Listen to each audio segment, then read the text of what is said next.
Oui, beaucoup me demandent ou bien me disaient que Abraham, pourquoi tu parles de trop? Et surtout les conseillers financiers, beaucoup de conseillers qui disent Abraham, d'autres disent pourquoi tu ne le fais pas comme les autres, etc., etc. Vous savez, je le dis toujours aux gens, moi ça ne m'intéresse pas d'aller vendre les assurances. Et l'autre côté aussi, je dis toujours aux gens également que nos communautés n'ont pas besoin d'assurance. Nos communautés n'ont pas besoin d'assurance. Alors quand moi je vois quelqu'un, il est en train de prendre ce cours-là, qui n'est pas difficile d'ailleurs, 4 matières, et puis il veut devenir vendeur d'assurance, on l'appelle vendeur d'assurance. J'étais dans un groupe entre-temps qui se dit qu'ils sont certains conseillers financiers.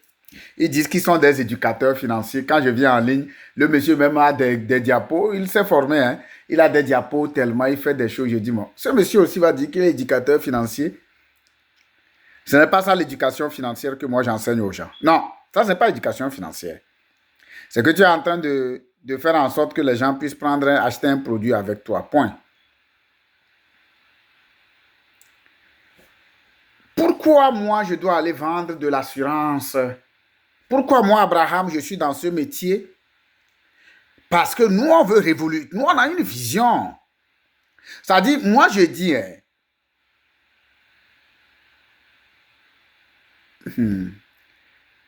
pourquoi les Togolais ne prennent pas l'assurance quand ils sont au Togo?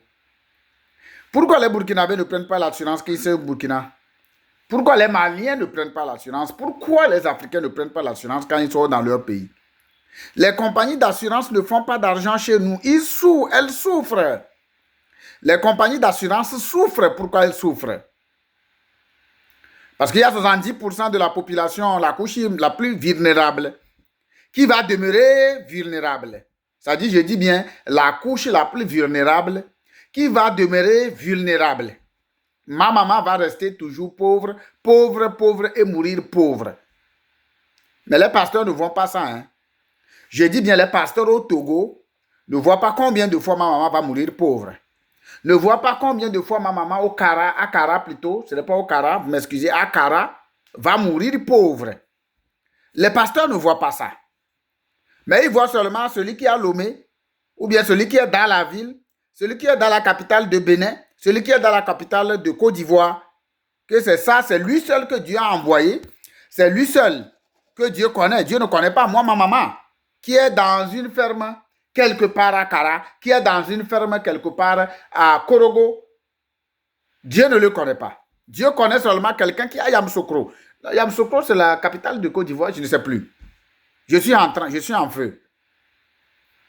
Et toi, tu es venu ici, au lieu d'apprendre dans un système qui va te permettre, par exemple, de planter une graine qui va devenir, ça dit qui va grandir.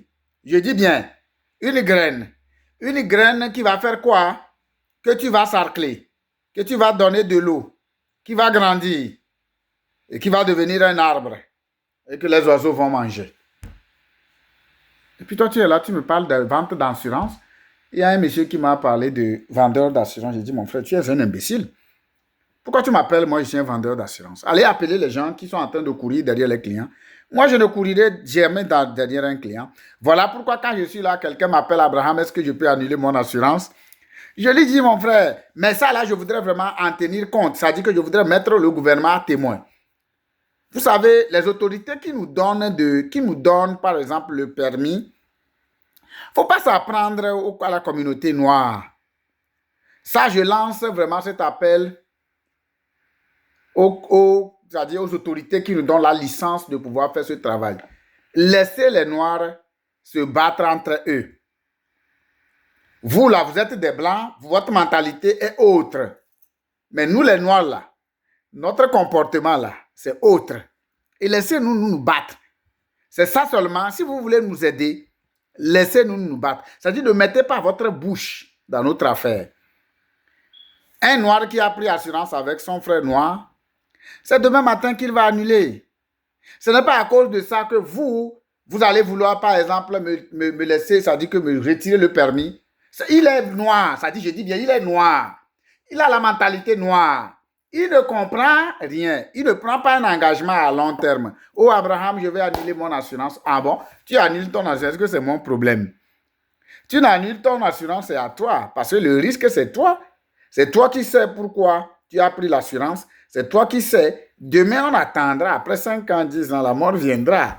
Et tes enfants vont continuer la souffrance. Imbéciles. Tous ceux qui annulent leur assurance, c'est des voyous bandits notoires. C'est des gens qui ne comprennent absolument rien. C'est des gens qui ont compris, mais ils ne veulent absolument parce qu'ils n'aiment pas leurs enfants. Je dis bien, tu n'arrives pas à payer $100, $200, $300. Tu n'arrives pas à rien semer dans ta vie et que tu es en train de donner l'argent à un pasteur. Je dis bien à un pasteur dans une église pour dire que toi, tu vas aller au ciel. Tu n'iras jamais au ciel. Tu sais pourquoi tu n'iras jamais au ciel? Parce que tes enfants ne vont te jamais laisser, ne vont jamais te pardonner. Tu es un imbécile, tu es un bandit. Et tu es là seulement, tu es un aveuglette. Et un pasteur te prédomine.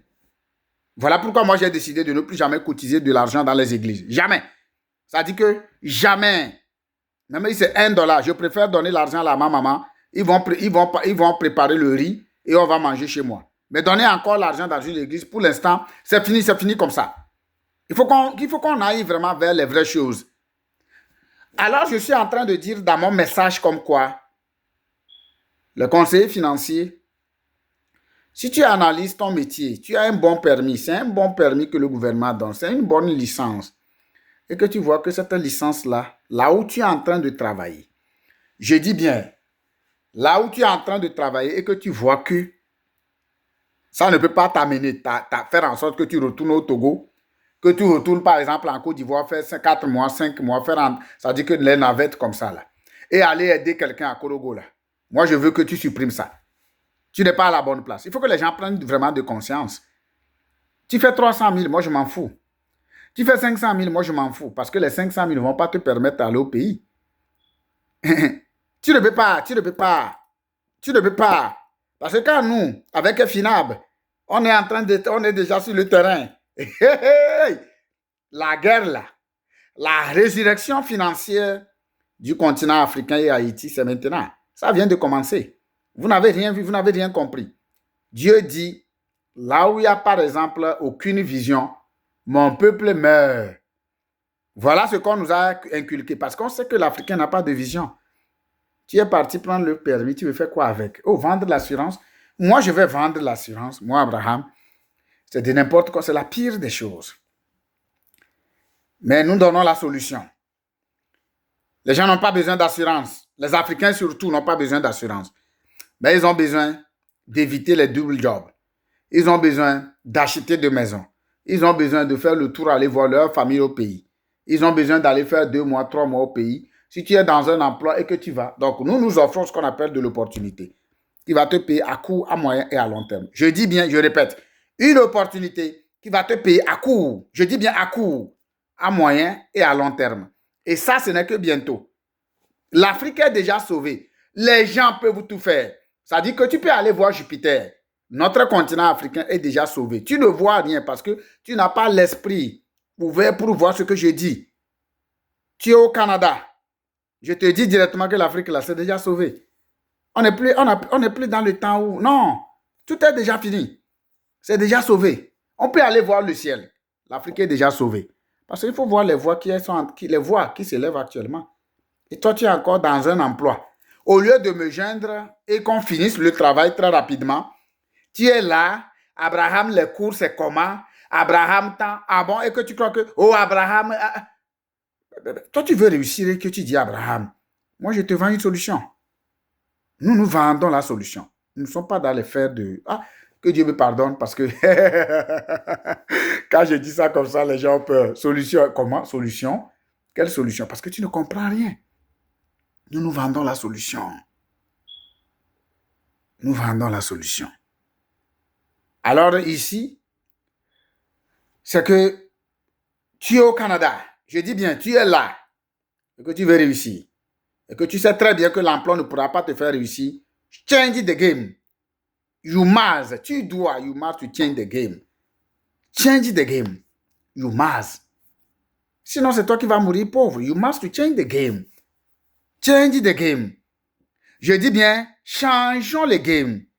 Sinon, ce que tu es en train de faire pendant des années, qu'est-ce que ça t'a donné? Si ça ne t'a rien donné, alors suivez-moi très bien. Je suis en train de recevoir les gens en consultation, ceux qui peuvent faire des affaires, que ce soit résidents permanents, demandeurs d'asile, surtout les demandeurs d'asile. Une fois que tu parles bien français, bon, pas bien français, on n'a pas besoin de bien parler le français.